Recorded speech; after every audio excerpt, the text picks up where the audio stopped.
बोला जाता है फॉल्स लेबर पेन। अभी तक दोस्तों हमने बात करी थी जो माँ के शरीर में चेंजेस यानी कि दोस्तों आप सभी को लेना है बैलेंस डाइट। तो आप सभी को फाइबर रिच डाइट लेना है, यानी कि प्रेगनेंसी के टाइम पे यूट्रस पे दबाव पड़ता है, तो जैसे कि आपका वेट बढ़ रहा है तो पैरों में दर्द और ऐंठन की समस्या होती है। प्रेगनेंसी के टाइम पे यूरिन पे नियंत्रण नहीं रहता है। Hello hi everyone, good afternoon. नए दिन से आज की ब्लॉग की स्टार्टिंग कर लेते हैं। सबसे पहले आप सभी को मेरा प्यार भरा नमस्ते। मेरा नाम है गीता राहुल पिलवाल। मैं स्वागत करती हूँ अपने यूट्यूब चैनल पहाड़ी गीतू ब्लॉग्स पे। आई होप कि आप सभी लोग ठीक होंगे और सेफ होंगे।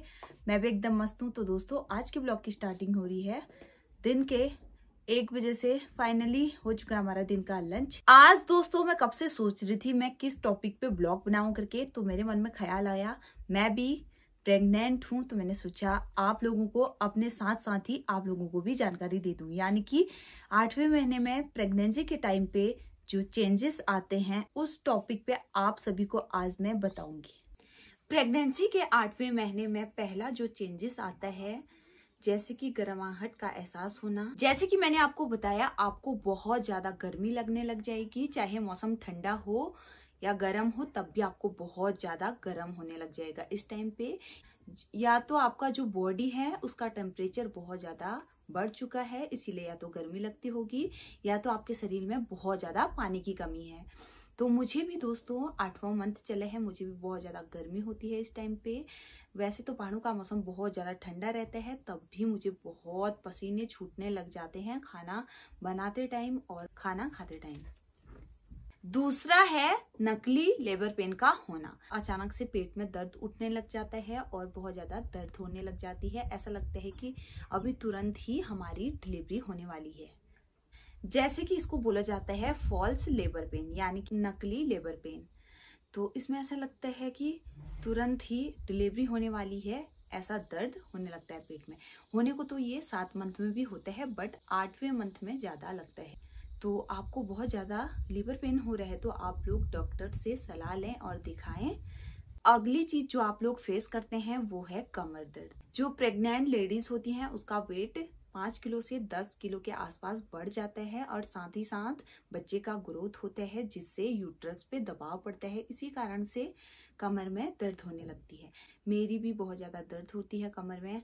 झुक के झाड़ू लगाने से बहुत सारे काम होते हैं जिनको करने से मेरे को बहुत ज्यादा दर्द होती है कमर पे। साथ साथ में मैं आपको जानकारी दे रही हूँ और अपने बारे में भी बता रही हूँ, इसीलिए प्रेगनेंसी के 8वें मंथ पे कमर पे दर्द रहता है। अगली जो बात है, प्रेगनेंसी के टाइम पे यूरिन पे नियंत्रण नहीं रहता है। प्रेगनेंसी के 8वें महीने में पेशाब पे नियंत्रण ना रहना। जो प्रेग्नेंट लेडीज होती हैं 8वें मंथ में जब वो हंसते हैं, बोलते हैं, जोर से चिल्लाते हैं, जोर से हंसते हैं तो उनका यूरिन पास हो जाता है। तो इसमें शर्माने वाली बात नहीं है। उस टाइम पे यूट्रस पे दबाव होता है तो इसीलिए उनका यूरिन पास हो जाता है, ये नॉर्मल सी बात है। अगली चीज जो आप फेस करेंगे प्रेगनेंसी के 8वें मंथ में, यानी कि पैरों में दर्द और ऐंठन, ये चीज आपको देखने को मिलेगी।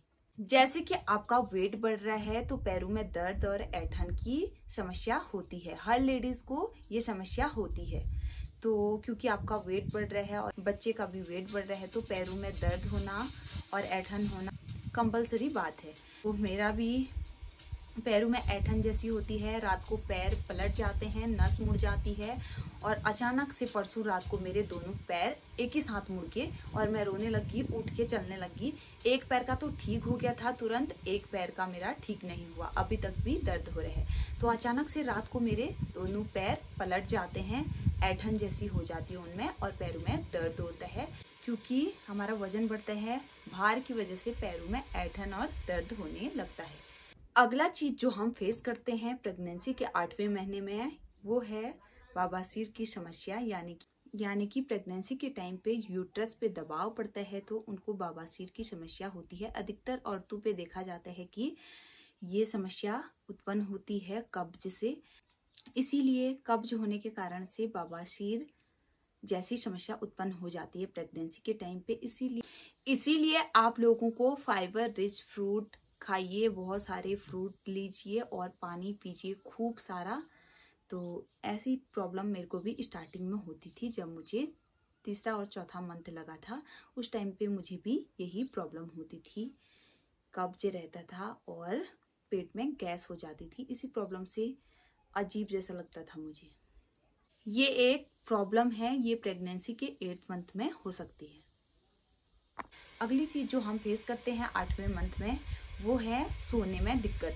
प्रेगनेंसी के 8वें मंथ में होता है सोने में दिक्कत। जैसे कि आपका वजन बढ़ रहा है तो आपको सोने में दिक्कत होगी।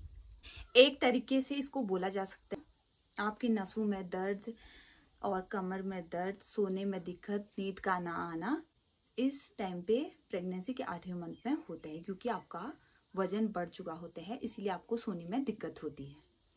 ये भी एक प्रॉब्लम है जो प्रेगनेंसी के 8th मंथ में कई लेडीज को हो जाती है। अब हम बात करते हैं कि बच्चे का कितना ग्रोथ हो जाता है 8th मंथ में। जो बच्चे का ब्रेन होता है यानी कि मस्तिष्क तो डेवलप हो जाता है अच्छी तरीके से। साथ ही साथ बच्चे के जो शरीर के पार्ट्स होते हैं, शरीर के जो अंग होते हैं, वो डेवलप हो जाते हैं। अभी तक दोस्तों हमने बात करी थी जो माँ के शरीर में चेंजेस आते हैं, कितने हद तक आते हैं और बच्चे का कितना ग्रोथ होता है। अब हम बात करते हैं प्रेगनेंसी के 8वें मंथ में किन चीजों और किन बातों को ध्यान में रखना चाहिए।